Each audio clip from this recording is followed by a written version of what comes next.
Okay, so the agenda for today, first we're going to start with talking about transitioning from data analysis to writing, then the structure of the results section. And this is relevant regardless of whether it's an academic paper that you're writing, whether it's your thesis, whether it's your dissertation. It doesn't matter what the research is for. If it's something technical or something academic, the results section has to follow somewhat of a similar format. There are elements that span across the board. We'll talk a little bit about reporting participant demographics, connecting results to research questions. And again, research question sounds very academic, but it doesn't matter what research you're doing, you're answering a question. Then we'll talk about presenting results with charts and tables, some challenges and tips for this stage of the process, and then we'll end it with showing you the software XLSTAT. So when it comes to statistical writing or reporting your quantitative results, there's so much that needs to happen prior to being able to put anything to paper. Of course, in this session, we don't have enough time to cover every single stage of the process. So we'll talk a little bit more about the end stages. But before you can even think about writing up your results, you have to make sure that you've already established your research questions. You have to know, what do you want to answer? What do you have a burning question about? And then from there, you'll move into, okay, what data do I need? So what data do I need to collect that relates adequately to the key variables in my research questions? Okay, now we know what data we need. Where can I find it? So where can that data be sourced? Is it already existing? Can you draw from a secondary data set? So can you use secondary data? Is it not existing already? Do you need to collect primary data? Once you've established that, you'll move into data collection. And from there, you'll move into data preparation and cleaning. So you have your data. Now, what do you do with it? Are you importing it straight into Excel? Do you have lots of missing data? Do you have big gaps in your data? Do you have participants who were not engaged in your research? How do you identify that? So you need to prepare and clean your data. Then you need to select appropriate statistical methods, analyze your data, interpret your data, and then you can put pen to paper. So transitioning from data analysis to writing. I'm going to share with you one of my favorite quotes. You can see I have quite a few favorite quotes. Statistics is the language of science. And this is by Ronald A. Fisher, one of the fathers of statistics. So I'm not sure if you're familiar, things like Fisher's exact test, etc. That all comes from Ronald Fisher. And I love this quote because statistics in and of itself is a language. It's difficult to understand if you're not fluent in it. And you cannot write well in a second or third or fourth language if you don't have some level of fluency in that language. So I'm curious. I want to get a little bit of a feel from all of you. How would you rate your fluency in the language of statistics? Do you feel like you can speak statistics fluently? Do you feel like you can speak conversational statistics or just enough to get by? Do you speak broken statistics? Or you're definitely in need of a translator? Okay, so I'll give a moment and let's see what's coming up. Okay, so that's great. A couple of people, 12% speak statistics fluently. 37% conversational statistics, enough to get by, 32%, broken statistics, and definitely in need of a translator, 20%. So that's encouraging. The majority of you have some level of statistical literacy, some level of confidence around the statistical language. I love to see 12% speaking statistics fluently. And for those of you who are in need of a translator, let's call it one of the pros of statistics is we all know it's difficult to learn a new language as you get older. The best time to learn a new language is when you're young, in your developmental stages. But statistics is not like that. You can pick it up at any stage. Good. Okay, so let's embrace the linguistic adventure of data. So statistics is a language that employs symbols, numbers, and formulas to convey information. So it's different from English or any other language. It has its own alphabet. I don't know if you're familiar with wingdings, the font wingdings. Sometimes it can feel to people like statistics is speaking or writing in wingdings. Understanding statistics can be challenging if you're not fluent in it, but you can learn. Analyzing data involves translating it into statistical language. So you have your data, then there's a few things that happen in between, then it pops out into statistical language, and then you have to back translate it into plain, simple, colloquial English or academic English or whatever language you're writing in. But translating that data into statistical language is really crucial for effective communication of your findings. If you're not able to convey the point in statistical language or the findings in statistical language, you're really going to miss the main point of that writing piece. So once your data has been translated into statistical language, it must be further translated into a language that your intended audience can understand. So what does that look like? So you've got your data, then you have a translator. Hopefully that translator is yourself. And you take that data, perform a few things along the way, put it into statistical language. So that comes through with your software. It's your p-values, your means, your standard deviations, your effect sizes, your null hypothesis, your alternative hypothesis. Once you've performed that translation, you need an interpreter. So now you have your statistical language. Now you need an interpreter to change that into something field specific, into language that's field specific so that your intended audience can understand it. So there's 2 steps to this process. It's translating your data into statistical language and then translating that statistical language into a language that your intended audience can understand. So where XLSTAT comes in, which is a really great tool for transitioning to writing, and I'll show you a little bit about this later on, is once you've generated your results, once you've performed some of the data analysis, XLSTAT has quite a few nice functions or options that assist in this transition from your data analysis to your writing.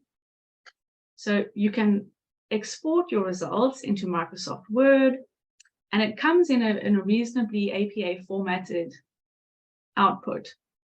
You can export it directly to PowerPoint if you are doing data analysis for a presentation. And one of the things that I love most about it is it actually provides some written interpretation to aid in that translation.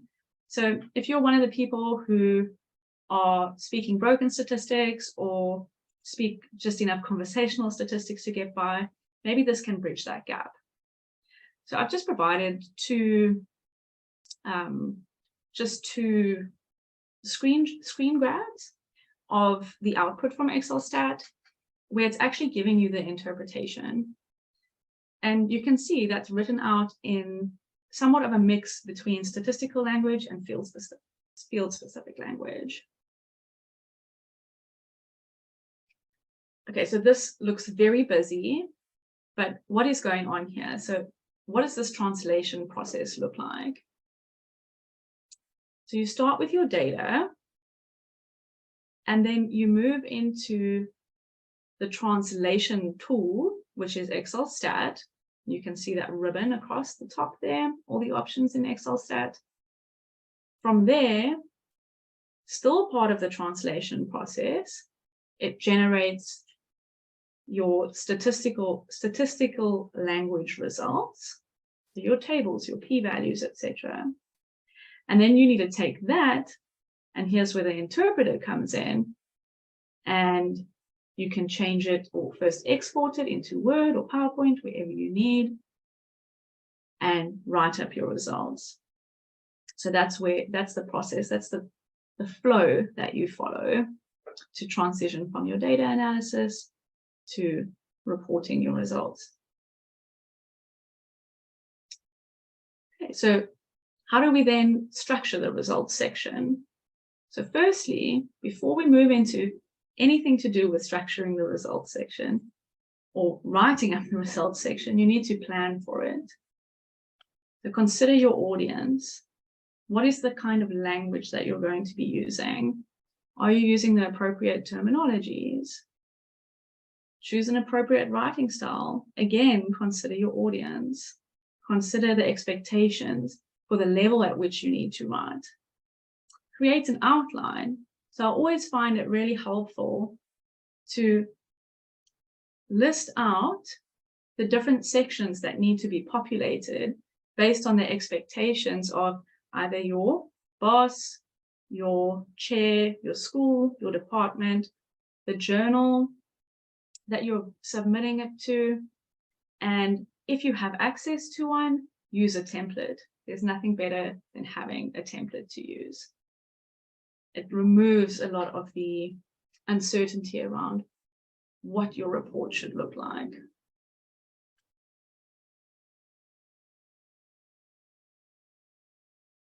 I'm going to just stop here for a second, and I want you to take a moment just to read through this slide. So I'll give you maybe a minute or so, and I want you to just read through the slide before I make a comment on it.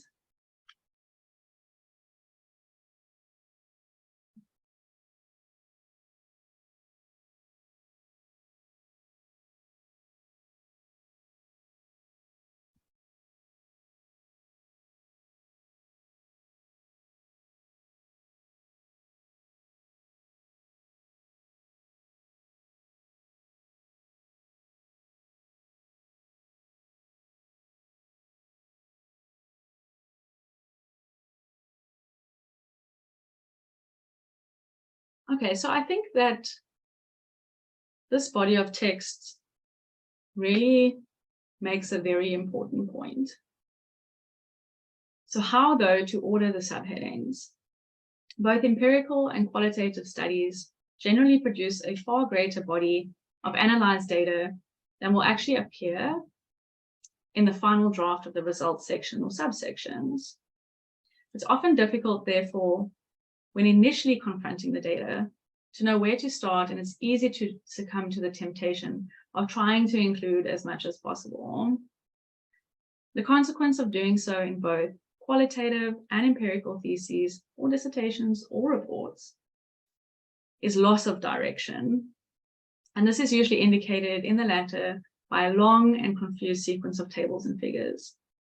So what's needed is sufficient data to provide coherence to the description provided, but not so much as to disturb its clarity. Both to achieve this balance and to provide logic to the manner in which data are ordered, a clear idea of the narrative to be presented should be developed. And only in this way will the examiners know where they are being led. And again, here you can replace examiners with readers. It doesn't matter, just whoever is reading your text. And I think this is something that a lot of people get trapped by, especially when you have a very rich data set in front of you. As part of the data analysis process, you generally work through some kind of preliminary analysis. You're working through checking generating your descriptive statistics, doing some kind of exploratory data analysis. And often in that process, interesting results emerge that are unrelated to your research questions or unrelated to the direction that your research was intended or was intending. And the excitement of what you've found often comes through in then a disorganized results section, where the reader is now, especially if this is a dissertation or a thesis or a journal article, then the reader, they've followed your golden thread throughout your dissertation, starting from your introductory chapter, your chapter 1, into your literature review, your methodology, where you've introduced themes, concept, you've presented your conceptual framework, and all of a sudden in your results chapter, you're speaking to things where you have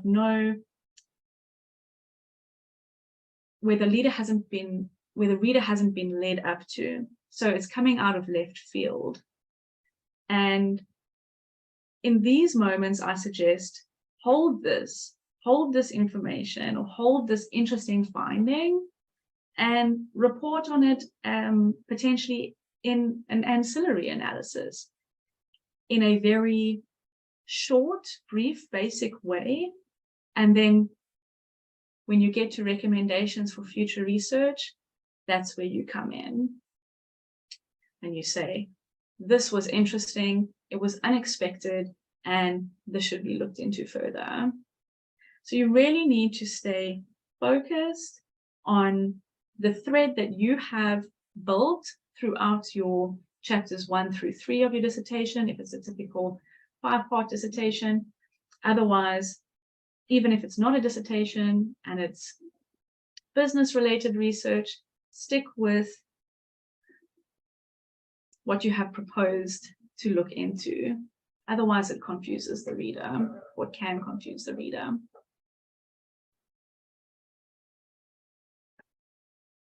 Writing the results of a quantitative study is the same or is akin to telling a story. Just like all good stories, it follows a structure and it should take the reader on a journey. So you need to have this narrative, you need to have your golden thread throughout, you need to take your reader from beginning to end with a good plot, with good progression. So we'll call this Once Upon a Study. So how do you start this? You'll start by setting the stage. This is the introduction. You'll then introduce your characters, rising action, the pivotal moment, the climax, and then your resolution. So regardless of whether you are reporting on a quantitative study or you're writing a novel, you need to lead the reader through these particular parts of the storytelling process. Setting the stage. So this would form part of your introductory section in your results report, or potentially part of your introductory part of your dissertation. But I want to focus this most on where you are reporting the results of your quantitative study. So if we look at traditional storytelling, once upon a time, it's in this setting the stage where you're establishing the context of the story. You're describing the time, the place, the circumstances that really set the foundation for the narrative. You're immersing the audience in the story's world, and it's creating some kind of sense of atmosphere and anticipation. So how does that relate to Once Upon a Study? You need to present the study's purpose, methodology, and research focus. So even though that this has been presented before, you need to reorientate the reader. It needs to be done concisely, because your results chapter or your results section should be focused solely on the results. But you need to set the context again. It allows readers to grasp the context of any forthcoming results. It establishes a foundation for understanding, and generates anticipation for upcoming findings. Think about it as if someone picked up your dissertation and they didn't read chapters 1 through 3, they should be able to establish sufficient context in your introductory section of your results to understand all subsequent presented information. Introducing the characters. So who are the characters of this story? And again, in your traditional storytelling, your characters are the key drivers of the story, the who's. Who is the story about? They have different personalities, motivations, conflicts. You have protagonists, antagonists, supporting characters, fulfill specific roles. You facilitate an emotional connection to the narrative, or they help you facilitate an emotional connection to the narrative, and propels the plot through actions and interactions, how the characters are moving. So how does that relate to Once Upon a Study? These are the characters of the research. These are your main characters. These are your participants, your study participants. It doesn't have to be people. It can be bodies of water if you are researching water quality. It can be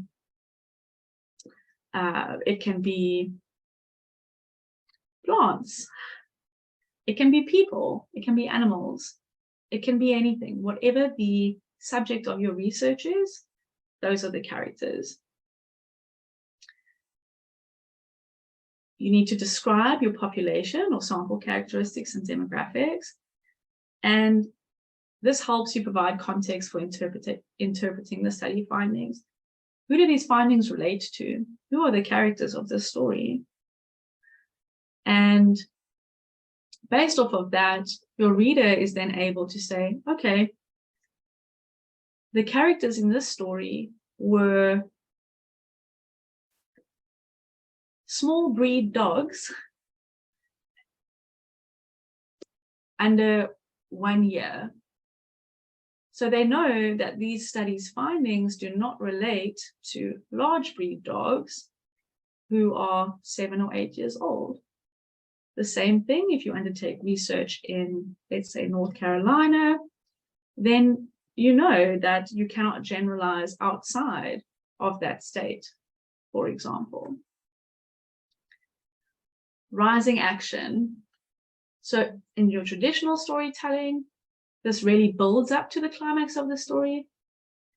It's showing all the choices made by the main characters. It's showing the events. It's showing where their setbacks are. You know, it's starting to introduce the problems. It's typically the longest part of a story. Think about a movie. It's usually quite a long build-up until the action happens. It's creating anticipation, and there's a lot that's going on in that section that's really giving you better insight into the story, into the characters, into the movement of that movie or book, whatever it might be. This is the same as any preliminary analyses that you need to do for your quantitative research. So you need to describe study variables. You need to assess reliability, particularly if you're using survey-based research. You need to test assumptions of any statistical methods that you'll be doing. And this is often, very often, the longest part of the results report. If this is not for academic purposes, often this will be presented in an appendix, or it may even be something that you jot down notes on and you keep it aside. But for academic purposes, this is really where you are building up to presenting your actual study findings. The readers need to know in terms of self-esteem of your participants. If you are measuring self-esteem, what does it look like in general? Do your participants generally have low self-esteem? Is it higher? What are the distributional properties of your study variables? Were the survey tools and instruments that you used, were they reliable? If they weren't, did you have to make any amendments? What were the challenges in this preliminary data analysis phase? Did you have to make adjustments to your data analysis plan? Think about a movie when somebody wants to, they have a big plan to, let's say, continue with their career in media and marketing, and then something comes along and there's a plot twist, and now this person has to make a big decision. Maybe this person has fallen pregnant and now they need to decide how they're going to juggle motherhood and their career when they were looking to be the CEO. So this is the same with your once upon a study. You had envisaged you were going to do a multiple regression analysis, but all of a sudden your survey instrument is unreliable and your assumption testing's failed. How do you navigate that? Here's the challenge. How are we going to overcome it? And we're working towards the climax of the story. For the climax, it's usually the pivotal moment, the peak of tension. It's the most intense, suspenseful, or dramatic point in the narrative. It usually just involves some kind of decisive action, revelation, or a turning point. And it's exactly the same. It works in parallel with your results reporting. This is where you are fulfilling your study objectives. It's the aha moment of your research. It's unveiling and presenting the key findings. It's directly addressing your research questions, your study hypotheses. It's this revelationary moment where the outcome of your studies is now discovered. And you see where all your time, effort, and energy, what's come of it. It's the exciting part. For your resolution, this is akin to your conclusion. It's where you tie up all your loose ends in your traditional storytelling, when they lived happily ever after, brings closure, offers the final outcome, and it's an opportunity for the audience to reflect and process the events and messages of the story. In your results reporting of your quantitative study, once upon a study, this is where you summarize the essential data, analysis, the relevance to the study, and now you synthesize your various findings and you bring it all together, you tie it all together. Sorry, excuse me.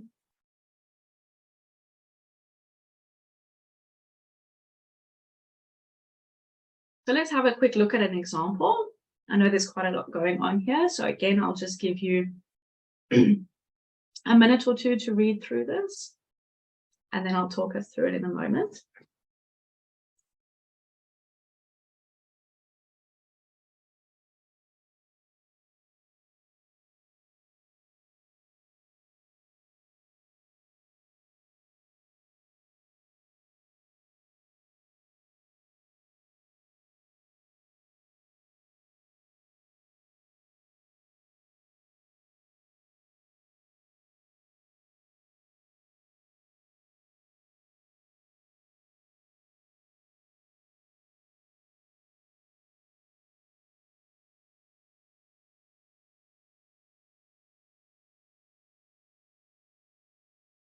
Okay, so let's just read through this and I'll take you through another example in more piecemeal sizes later. But let's set the stage. So what is the study about? Reorient the reader into what you're doing, irrespective of whether it's been mentioned previously in previous chapters or another part of your report. So this study focuses on examining the relationships between workplace stress and mental health outcomes among employees in the hospitality industry during the reopening phase after COVID-19 lockdowns. The hospitality industry has been greatly impacted by the pandemic, with employees facing unique challenges as they navigate changes and uncertainties. Understanding the effects of workplace stress on mental health in this context is essential for promoting employee well-being and ensuring a successful recovery.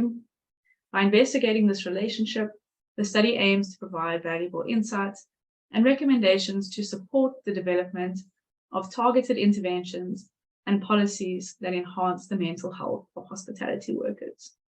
So there you've set the stage. You're able to pick that up and know what the study is about, who the study is about, where the study, we're talking about hospitality industry, etc. Now we're going to introduce the characters. So the sample under investigation consisted of 252 individuals who were employees in the hospitality industry during the reopening phase after COVID-19 lockdown. Of the participants, 61.9% identified as female and 38.1% as male. These individuals were selected from a larger sample as part of an ongoing research project focused on understanding the job-related stress and mental health of hospitality workers during times of recovery. The ages of the employees ranged from 21 to 55 years, with the majority falling within the 25 to 35 age range. The sample was diverse, including participants from various ethnic backgrounds, with about 45% identifying as white, 31% as Asian, and 23.5% as other ethnicities. In terms of employment, the majority of employees reported working full-time, while 28.6% were part-time employees and 14.7% were self-employed or contractors. Approximately 2/3 of the participants reported having at least a bachelor's degree. So what does this tell you? We've introduced the characters, and this gives us an indication of who the subsequently presented results, who it speaks to. So in this paragraph, it says that the majority fell within the 25 to 35 year age range. We also know that the employees range from 21 to 55. So we don't have a single person represented in this sample who's above 55 years old. So we know that we definitely cannot generalize these results beyond 55 years of age, and that our results probably speak predominantly to people between 25 and 35. We also know that we are dealing predominantly with participants who are college educated, because we have almost 2/3 of our participants having at least a bachelor's degree. So we're really working with a specific group of people, and the reader needs to be aware of who this research represents, who the findings of this research represent or speak to. Okay, rising action. So this is generally the longest piece again. And here it talks about reliability. It talks a little bit about all the different scale measures. It talks about preliminary analyses. So again, I'm just going to stop for a minute or two and let you have a read through this.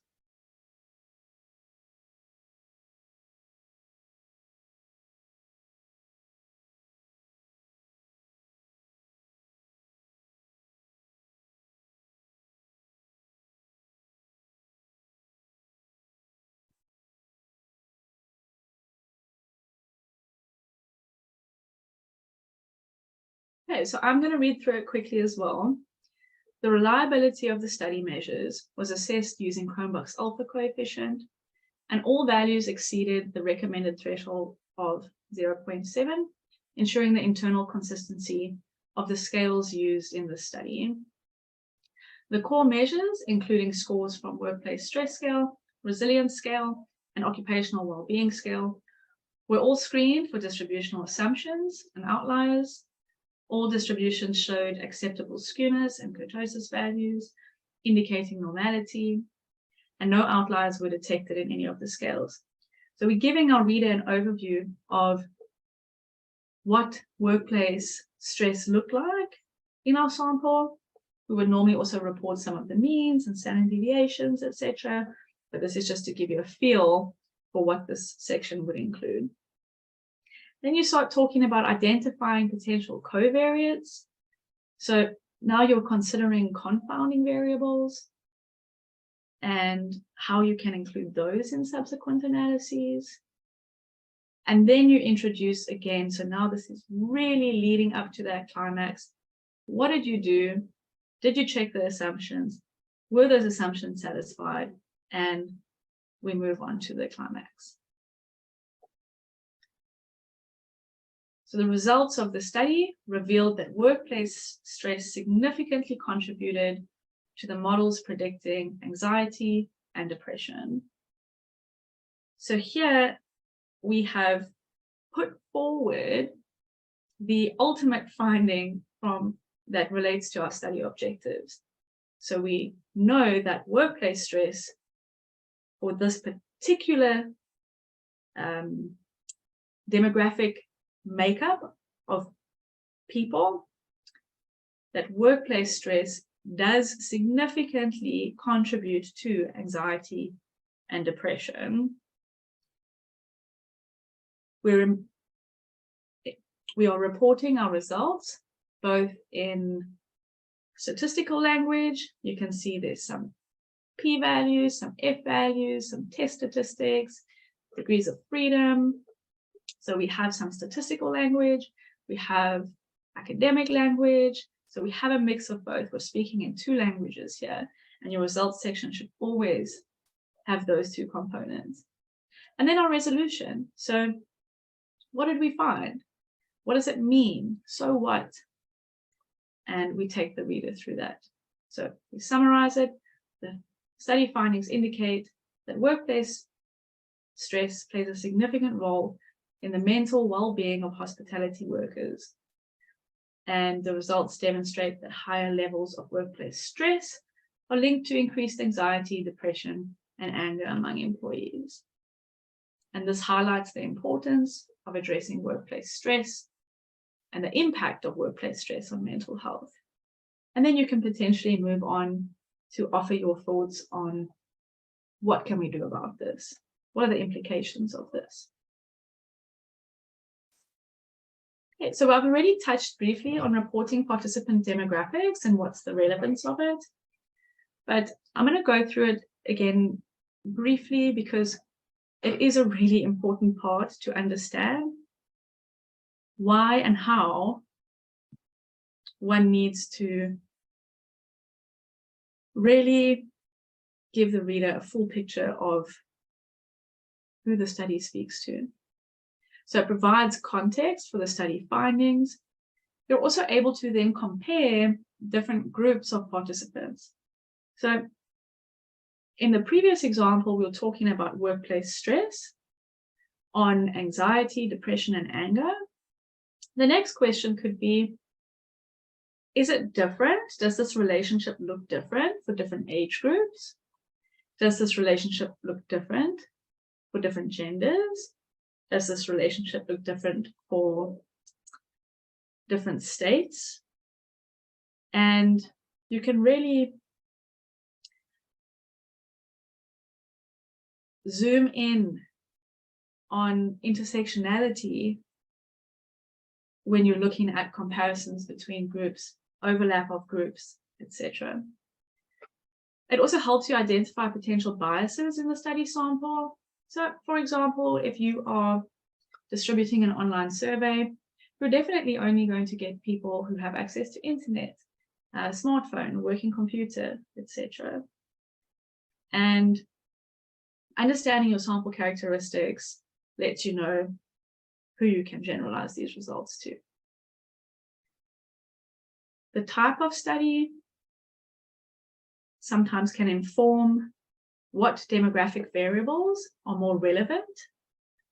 If you are doing a study on something related to socioeconomic status, you need to know certain things about your participants. your research questions. If your research questions are looking at the relationship between weight and height, is it necessary to ask your participants marital status? And then your reporting guidelines. If you have a template, if you have expectations for what your report should include, then you can use that to guide you through that. Okay, so let's take another example. So if we have a study that consists of 377 participants who were full-time teachers in USA schools, and examined whether teachers' teaching efficacy and self-esteem relate to their job satisfaction, we could pose the following research questions. So is there a correlation between teachers' efficacy and their job satisfaction? Is there a correlation between their self-esteem and job satisfaction? And then are there any differences in teachers' efficacy and self-esteem and job satisfaction between primary and secondary school teachers in USA schools? Here, this is where we leverage our software. So we'll open our XLSTAT, we'll generate our descriptive statistics, and XLSTAT has this beautiful feature to transition from your data, from your statistical language, into a nice report that you can then work through into something well presented for your final draft of your research paper. And you can see here, this is how you'll work through the steps. You've got, let me just go back a sec. This is your XLSTAT output at the back. Once you export it to Word, that's what it would look like. And then you can go in and edit, and your final table would look something like that on the right.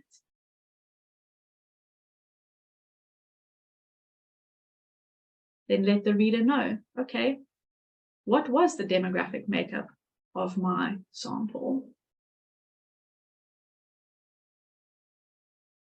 Connecting results to your research questions. So I just want to point out some really essential components. It doesn't matter what you are writing for. You need to reorient the reader, let them know what the research question was. Tell them, what statistical method did you use? How did you arrive at this result? This is once you've already gone through the data analysis process and you're reporting your results. You need to present your results in English. What was the result? You need to then present your results in statistics, numbers, so statistical language. And that's giving, well, what's the empirical evidence? And then the meaning. So what? What does this mean? What are the implications? So let's take this same example that we just showed a moment ago, and let's look at the correlations between teachers' efficacy and job satisfaction. So we would have our output from XLSTAT on the left, and then we go and we export it into Word, and that's what it looks like on the right, that correlation matrix there. And now let's write it up. Okay, so it looks like there's a lot going on here, but let's break it down into those sections. So we need to reorient the reader with the research question. We need to let them know, how did we arrive at this result? We need to let them know what the result was. Then we need to support that with our statistical language, and then our so what. Okay, how did we arrive at the result? Okay, let's let them know. A Pearson's correlation analysis was performed. So that was our statistical test. Tick, that's our component. That component has been checked off. Okay. What about the research question? Let's reorient the reader. So Pearson's correlation analysis was performed to investigate whether there are correlations between teaching efficacy, self-esteem, and job satisfaction. among primary and secondary school teachers in the USA. Now we have two components. So what was the result? The results showed that there was a significant positive correlation between teaching efficacy and self-esteem, and between teaching efficacy and job satisfaction. There was also a significant positive correlation between self-esteem and job satisfaction.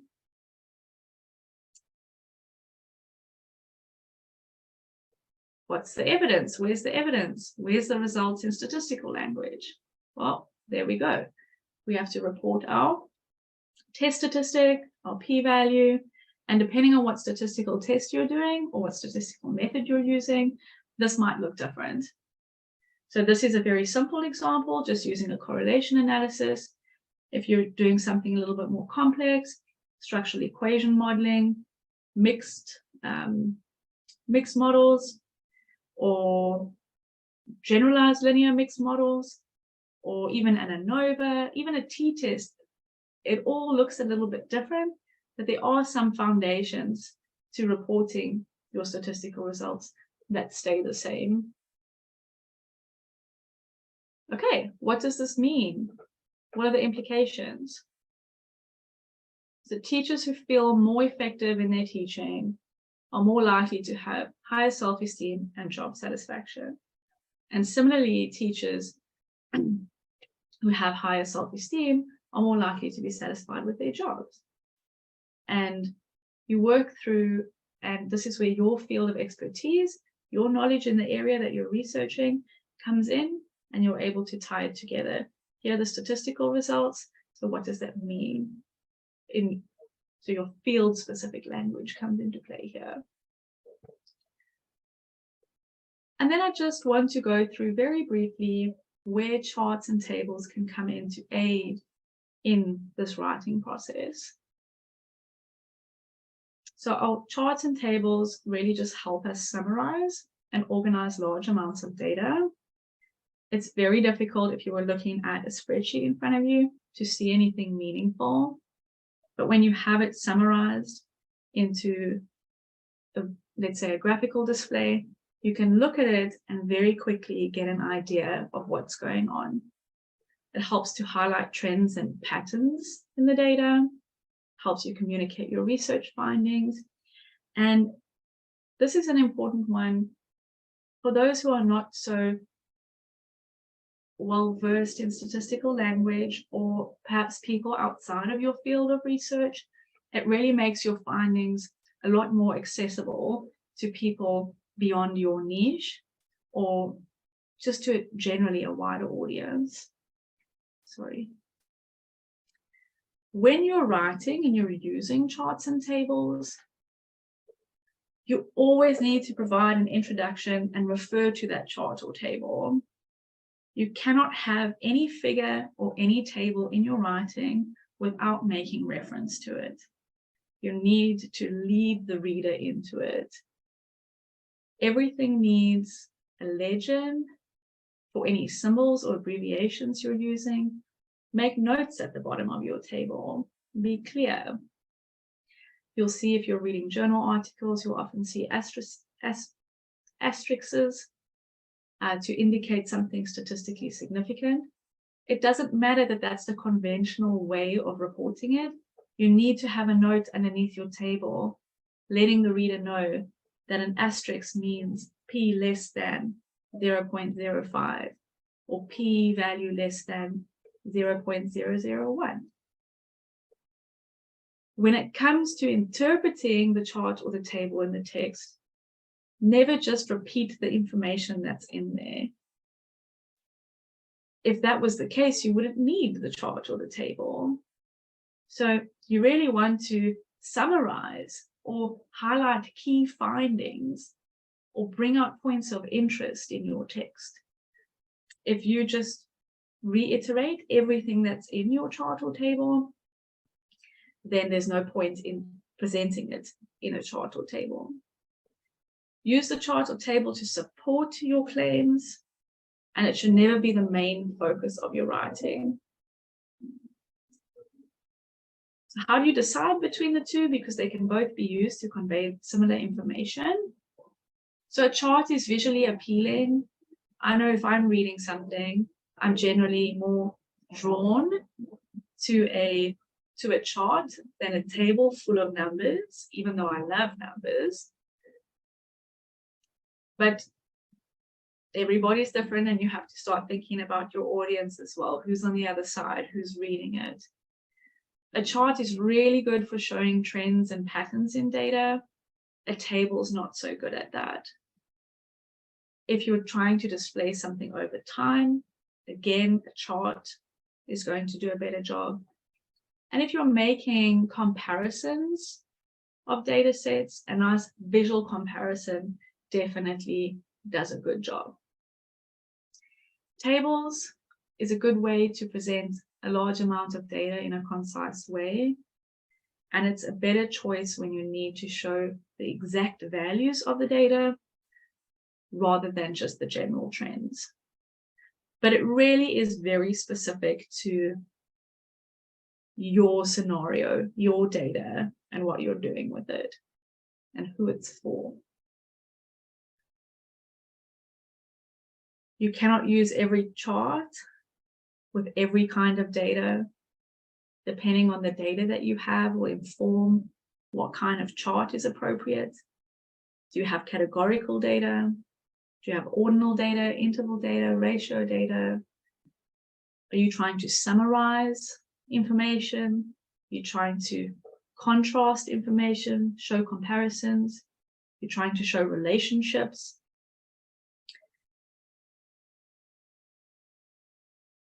So the choice of chart is not random. It's very specific. And in order to choose the correct chart, you really have to understand what are you trying to display. So if you have categorical data, you're probably better off with bar charts, pie charts, stacked bar charts, or not probably better off. Those are your options. And if you have continuous data, you can look into histograms, line graphs, box plots, scatter plots to show relationships. So you just need to understand your data in order to identify appropriate statistical methods, techniques, graphical displays, numerical displays. Okay, so to wrap up, I'm just going to introduce just a couple of things that you should be cognizant of when you're writing up your results, and then maybe a small tip here and there that can help when you're putting it all together. So some common challenges: misinterpretation of statistical significance. Statistical significance is not the be-all and end-all. I highly recommend that you read up on what a p-value is, what it represents, and why it's not the sole decision maker. It's not the whole story. But in order to correctly interpret a p-value, you have to really understand what it is or what it's telling you. Failure to report effect sizes. Effect sizes are giving you the magnitude of the effect that you found, or like, how important is this in a practical sense? That's p-values and effect sizes should be reported hand in hand. Failure to consider confounding variables, and failure to report limitations in the study. One cannot consider and incorporate and account for every possible confounding variable. It's impossible, but you should at least be able to identify what potential confounding variables you haven't accounted for, and then report that as a limitation in your study. You need to give the reader the whole picture. Some tips: use plain language, keep it simple, be specific, only report on what you need. Don't get waylaid, don't tell 100 side stories. I think when I was actually having a small little laugh in my mind now, I was thinking about my grandmother. Whenever she's telling me a story, she will tell me that, oh, you're my neighbor. So she will pretend it's my grandmother speaking. She'll say, oh, my neighbor Debbie she went to the shop. She went with her son named Kevin. Oh, and Kevin's friend who works at BMW, who had a tuna salad for lunch yesterday, and you completely lose the point of the story because there's characters being introduced that are not relevant. There's all these side plots, and you have no idea. You've lost the thread, right? So don't write up your quantitative findings in the same way that your grandmother tells you a story. Be transparent. If there were problems with your data analysis, write it down. Let them know. Be cautious. Don't make big, bold statements. This is what you have found. It doesn't mean that it is the truth and the only truth. It needs replication. You need someone else to come in and also validate your findings. But your study could definitely be indicative of something wonderful. And avoid using statistically ambiguous words. There's some words in statistics that are used colloquially in a different way. So make sure that you understand the statistics dictionary and vocabulary, and make sure you're not using any words that have statistical meaning that have different colloquial meaning. And yeah, just think, somebody said to me the other day, and I thought while I was preparing for this presentation, I thought that is a good one.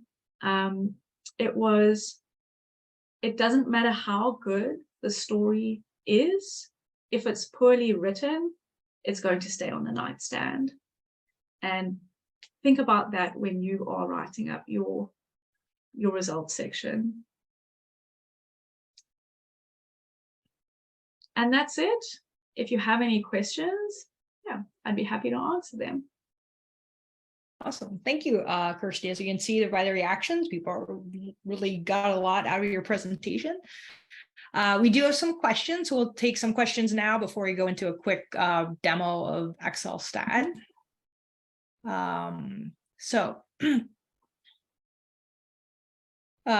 So one question, how do you present mixed methods results? And I just want to let you know, we have a breakout session and a Zoom meeting after this, where that's one of the options to go to. And Laura will be showing you how to work with in vivo and your, if you have data in a statistical packages, how to do that. But I don't know if you wanted to add anything to that. Yeah, well, I think what I can add, so I'm not an expert in qualitative research at all. Quantitative is my area of expertise. But when it comes to reporting the results of your mixed methods research, it also very much depends on what kind of mixed methods research you're doing. So is it an explanatory sequential design? Is it a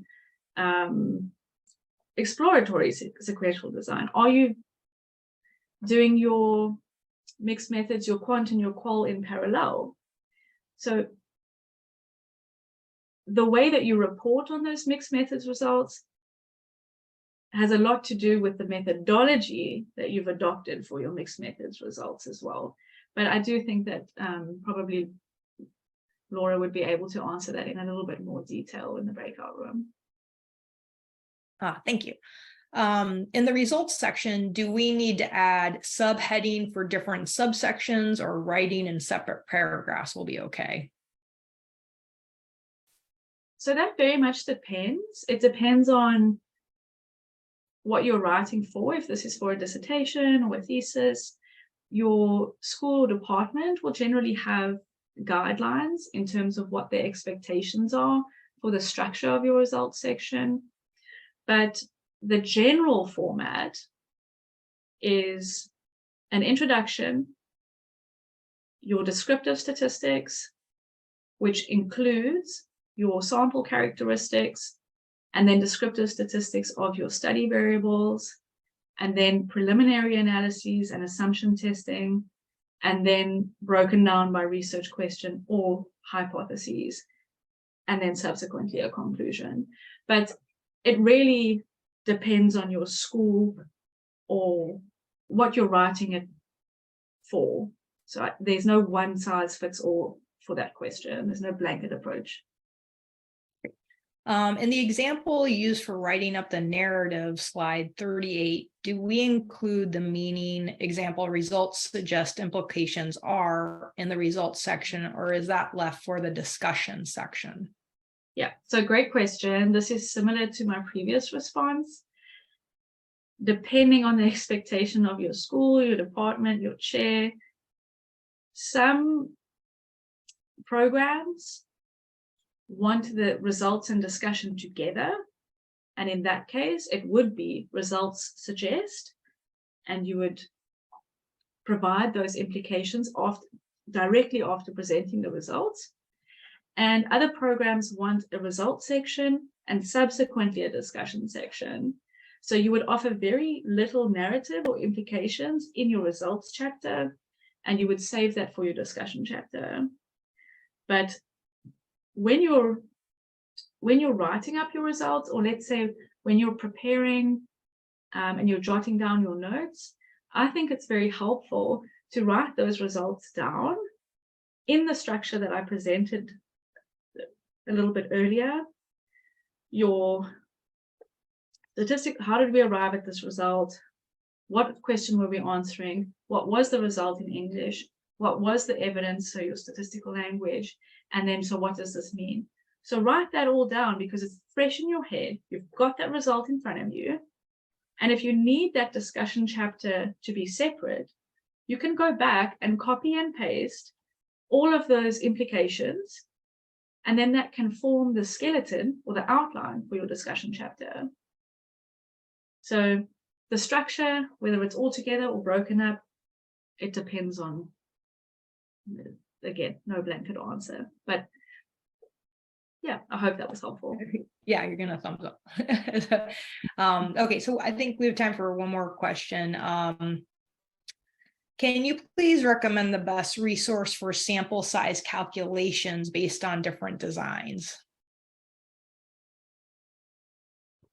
There's no one size fits all. Sometimes I think statistics is more of an art than a science. But your sample size calculation is very dependent on your research question, your research design. If you're busy with a descriptive study and you are surveying, all you're trying to do is understand the perceptions or attitudes of school teachers in Raleigh, North Carolina, and you're not looking at any other subsequent inferential tests, then your sample size calculation will be, what is the population of interest? How many school teachers are there in Raleigh, North Carolina? And you want to be able to report the responses with 95% confidence and a 5% margin of error. It's quick, it's easy. All your online sample size calculations are going to give, all your online sample size calculators are going to give you the same result. When it starts getting a little bit more complicated is when you move into different inferential tests, and there it depends on what information you have at your disposal. So do you have an estimate of what the standard deviation of that measure is going to be based on previous studies or a pilot test?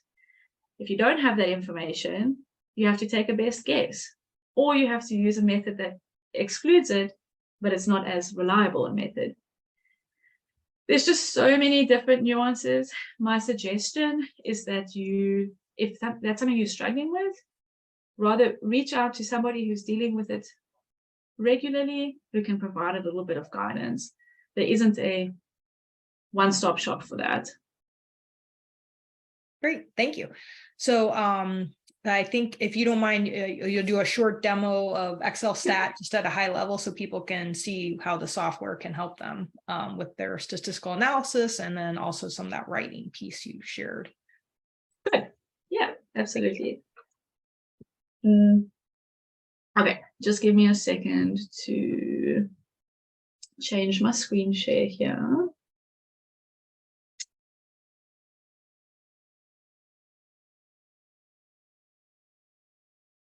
Okay, can you see my screen?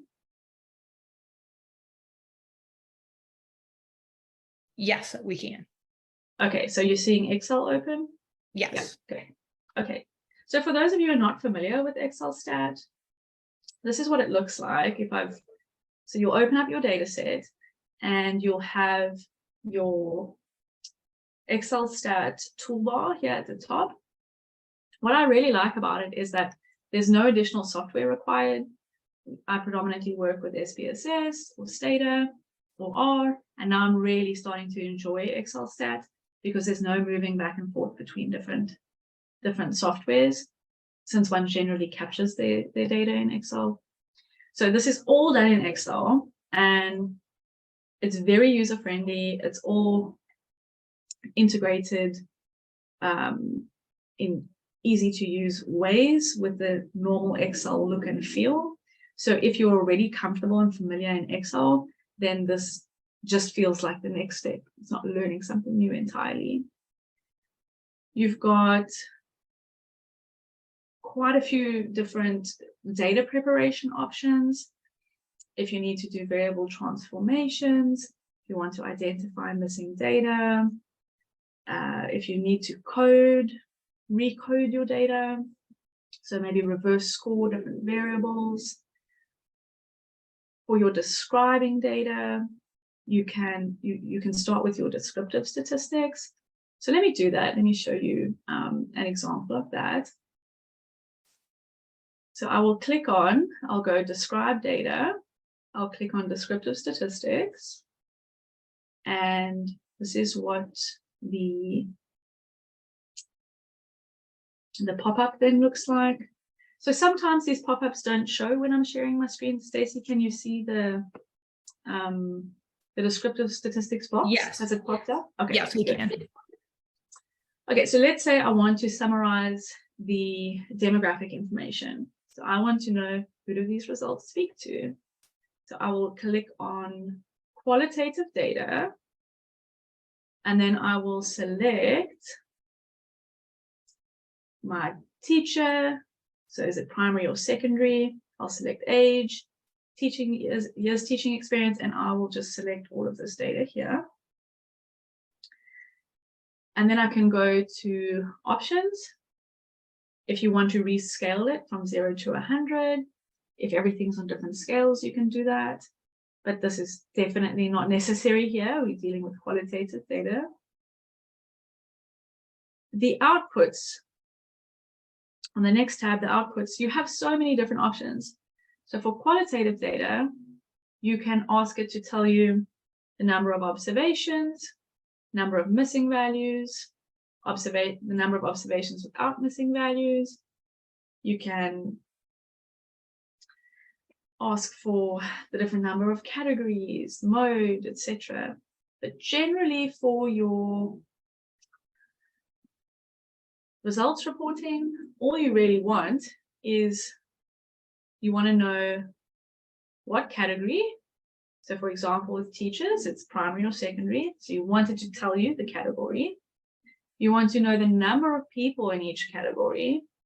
And then you want to know what is that represented as a percentage. So you'll just click on that. You'll make sure those are selected. Of course, if you want more, select whatever else you need. And then it gives you charts straight away. So charts, you can get bar charts if you want, pie charts, and you're able to select whether you want the charts to be shown using frequencies or percentages. So I'm going to go with relative frequencies, which is another word for percentages. And I'm going to click OK. Okay, so here you can see it's given me the variable, the different categories, primary, secondary, the frequency per category, and then the percentage per category. You can already start to see this is shaping up into your sample characteristics table that you'll present in your results report. If you want graphical displays of this, if you want to present it as a chart, maybe for a presentation, it automatically then generates your bar charts for age, years teaching experience, pie charts. And the nice thing about it, again, if you're familiar with Excel, if you want to edit this bar chart, you will just click on it, go into the chart design, and edit like you would any other chart in Excel. I'm not going to show you here, though, but play around with it. Okay, so let's see. If I want to export this, I'm going to export it to Word. So I click on that Word icon there, and I only want to export the descriptive statistics. So I want that table, and I'll click OK. Sometimes, depending on how much you're exporting, it might take a little while.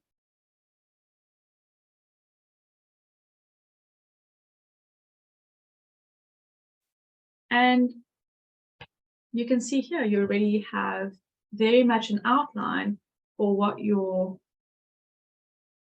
final table might look like. Now it just takes a little bit of editing.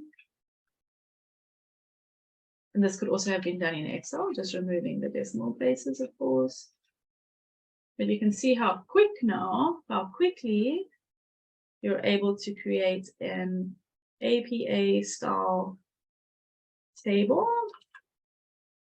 an APA formatted table. So XLSTAT is really assisting in this transition from data analysis to writing in a way that some of the other softwares just don't do.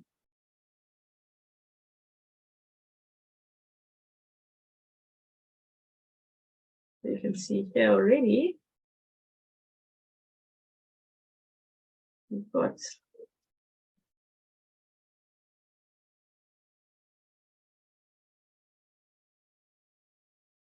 and you can just carry on editing and you make it however you need it to be. Okay. All right, let's go back to XLSTAT. Let me show you a couple of other things. So that's just to generate your descriptive statistics. For anything else, it's got plenty other features. You can run correlations. It's got parametric tests. It's got non-parametric tests. It's got built-in tests for outliers.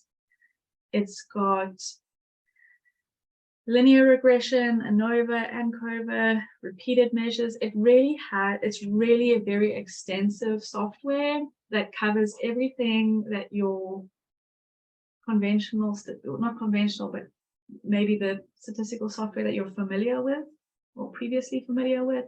It has everything that has and some more. And it's nice to all be in one space.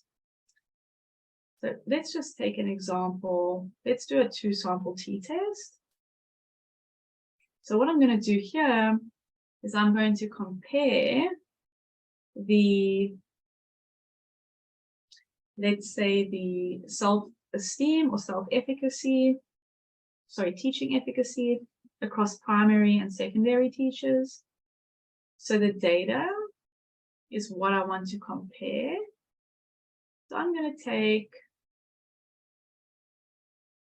let's take teaching efficacy. I can't decide. Okay, let's take teaching efficacy. And so I'll select that.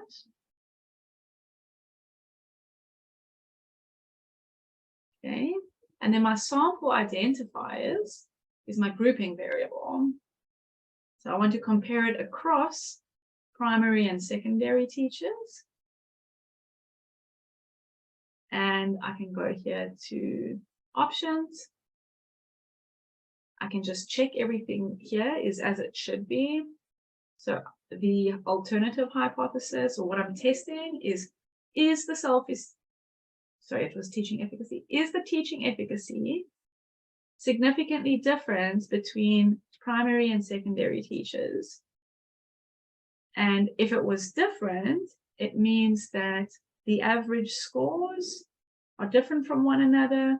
So the average score of primary minus the average score of secondary would not be equal to 0 because they'd be different. And you can specify your significance level. You can start looking at some of your assumption testing over here. You can let it know how you want it to deal with missing data. For your outputs, you can ask it to give you normality test results, some of your assumption testing, descriptive statistics, and if you want charts, so here we'll have some comparison charts. So let's look at a box plot comparison, for example, and let's say, okay, and let's see what we get. Kirstie, when you showed the Word document, people didn't see that. That might be on a different screen, or I'm not sure. Okay, yeah, I think it's on a different screen. All right, thank you. Okay. Sure. I will, I'm not sure how to do it now, but in the breakout session, I'm sure they'll show the export. Yes, yeah. Otherwise, I'll have to stop share and share again, and we're running out of time here. But you just click on the Word icon here, and it'll export for you, and it'll open another Word document. Okay, so what does this output look like? We've got some of our descriptive statistics already here. So we have, okay, how many primary teachers did we have? How many secondary teachers, school teachers did we have? We have, what's the mean teaching efficacy for primary teachers? What's the mean teaching efficacy for secondary teachers? When I look at this, it doesn't look like there's much of a difference in the teaching efficacy of primary and secondary teachers. But if we scroll down, let's see if we can get that empirical evidence. So here's our t-test results. And it's giving you some test interpretation, which is really nice. It's acting a little bit like a translator. So we have our p-value, and it says, okay, what that means is the probability that primary school teachers and secondary school teachers have the same self-esteem, or sorry, teaching efficacy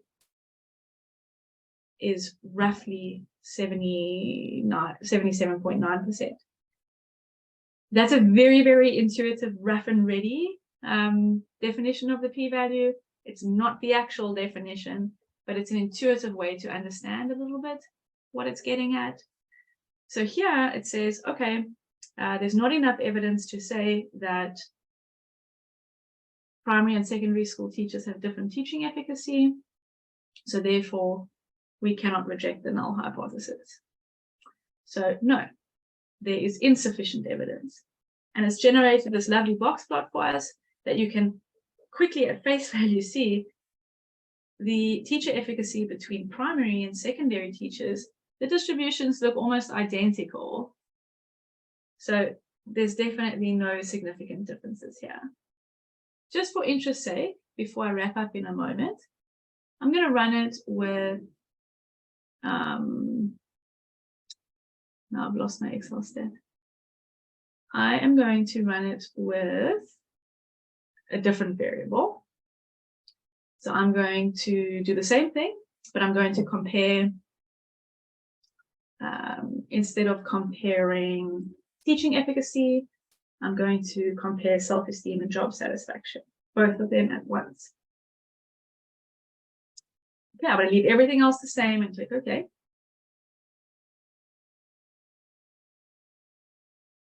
And it's generated all of these results here. If I look at the mean self-esteem for primary school teachers versus the mean self-esteem for secondary school teachers, it looks like there could be a difference here. So let's just scroll right down to our nice graphical depiction. And in self-esteem. Primary school teachers, much lower self-esteem than secondary school teachers, and a supporting p-value. And if we want all the pieces of the puzzle to write up in statistical languages those results, we've got all the different components that you need right here. Yeah, so that's a very, very quick overview of XLSTAT and what it can do, and just to demonstrate that it really is a great alternative to SPSS and Stata and any other statistical software. That's what the one question was. It basically, could XLSTAT completely replace SPSS? And Okay. So there's obviously, there's a couple of things that there are some differences, but differences don't mean, better or worse. But for 99% of what most people do, XLSTAT, yes, can absolutely replace SPSS. It's really only some very, very niche stuff that maybe it wouldn't, and I haven't explored this software from back to front myself, but everything that I've needed to do, and I'm working on projects day in and day out, it's been able to do, no problem. Great.